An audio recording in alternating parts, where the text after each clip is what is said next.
Hey guys, hope everyone is doing well, getting outside, especially as it continues to get nicer and nicer. In this video, we're going to look at our flowering plants, flowering structures worksheet. We're going to run through the first 2 pages together. Wow, first 2 pages. That's a good deal. So, this is just going to go over the structures you'll find on a flower, and you can actually do this at home yourself when your flowers start blooming or as it gets warmer. And you can kind of dissect it and figure out the anatomy of a flower, which is pretty cool. So we're going to kind of do this a little bit backwards. So one, you definitely want to read through this. This is kind of what we're going to be going over today. But we're going to be doing the second page first and then the first. And this is just a typical kind of a model of what a flower would look like. Okay, so all flowers have both male and female reproductive parts on it. And then it also has parts that are neither male or female, that are just kind of generalized to protect the flower. Okay, so to start, we're gonna do male, we'll just do in the stereotypical blue, and then the female structures in pink. So for the first one, number one, we're kind of looking at these guys here. These are our male structures, okay, and our male reproductive parts called the stamen. Okay. The way I remember it, stamen has M-E, men in it, right? So that's our male reproductive parts. If we look at our first one, or our second one, this guy, this circle here, that is pointing to what we call an anther. Okay. Anther, this is what is going to produce pollen. Okay, so this produces pollen. And as the flower produces pollen, that pollen wants to travel, right? It's better for a plant to cross-pollinate instead of self-pollinate, right? Because it would be possible for a flower to, since it has both male and females, it's possible to self-pollinate, which means it self-fertilizes and creates offspring from itself. But flowers and plants don't want to do that because cross-pollinating creates what we call genetic diversity. And a population that is more genetically diverse will be more resistant to changing variables like diseases, weather conditions, different predators, things like that. So flowers want to cross-pollinate to be more genetically diverse. Okay. So we have our anther here that produces pollen, and then number three, this is the filament, right? And it's just pointing at all of these guys. Oops. There we go. Just these structures holding up the anther. All right. So it just provides stability, holds the anthers up. All right, moving on. So our next ones are our female ones. So the thing on the very top, this is called our stigma. And the stigma is going to catch pollen, okay? Because this is our first female reproductive part. It's going to catch pollen, and once it does, it's going to travel down this tube, which is called the style. Okay.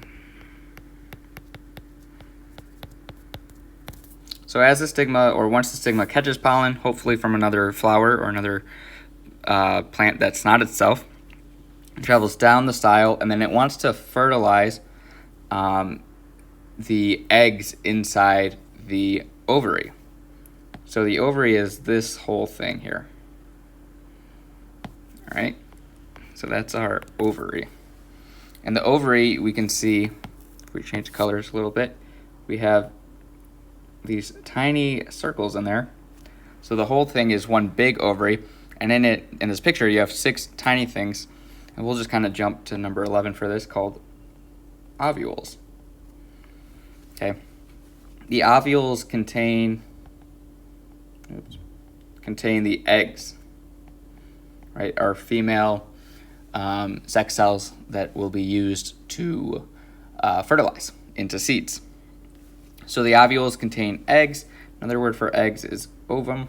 It's kind of like a fancy way of saying it.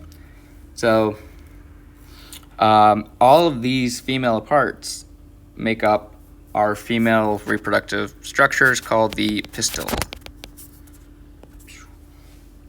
Okay, so pistil is referring to all of the female reproductive parts, and the stamen is referring to all of the male reproductive parts.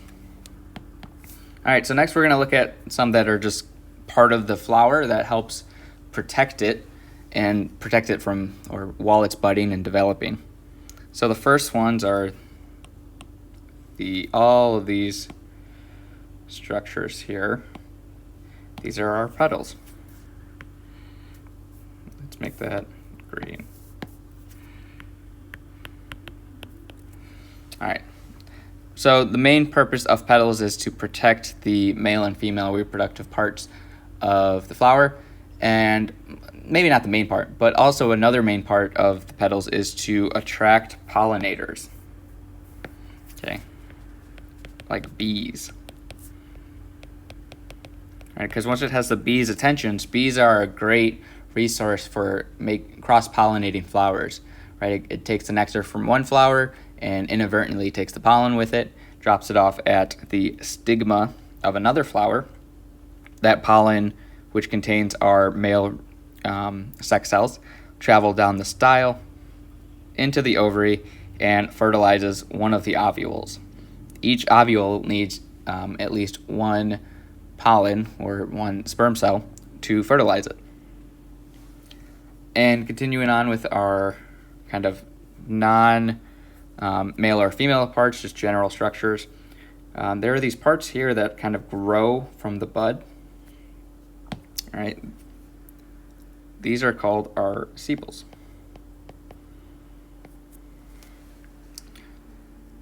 Okay, and they help protect the base of the flower, and the base of the flower, which do that different color. This guy here in the kind of the center of it all. This is our receptacle. All right, and we're not going to be worrying about 12, just holding up the stamen, the anther with the filament. But that's basically the whole flower. So if we go back up here, we have to list the parts. Yeah, and actually, if we want to, we can just say this is our nectary. All right. This part here, that's producing the nectar that helps, again, pollinate or attract pollinators like the bees. So if we go back up to here, list our male and female parts. So we really probably start with our stamen. That's our number one guy. And then after that, we'll kind of create an outline, bullet points. So within the stamen, we have the anther, right, produces pollen, and the filament, which holds the anthers up. For females, our main thing is our stamen. And then the first part of the stamen is the style. Not the first part, that's our tube. The top part is our stigma. Travels down the style into the ovary, which contains the ovules, or ovules. Parts of the flower that are not gender specific, we have petals, we have sepals, we have the receptacle, and the nectary produces our nectar. All right, so that was just kind of a walkthrough of all of these, and kind of a fun thing too to talk about. Once all of the ovules are pollinated or fertilized through the pollen, the flower will start to develop and change. And so they will start forming seeds. And the whole ovary itself will become the most or main part of the flower. It's going to continue to grow and grow and grow. And then eventually it'll become something like this, which is like an apple, right? And within the apple, we have these seeds, right? Johnny apple seeds and all that. Each seed is a fertilized egg cell or fertilized ovule. Right, so that when you see a fruit, you're looking at a fertilized ovary, and that ovary creates most of the fruit itself. And then animals can eat the fruit and inadvertently pass along the seeds to help the plant travel. All right, so there's about 2 more pages left here. This video talks about all of these things that you'll have to think about, and that is the video. I'll talk to you guys later.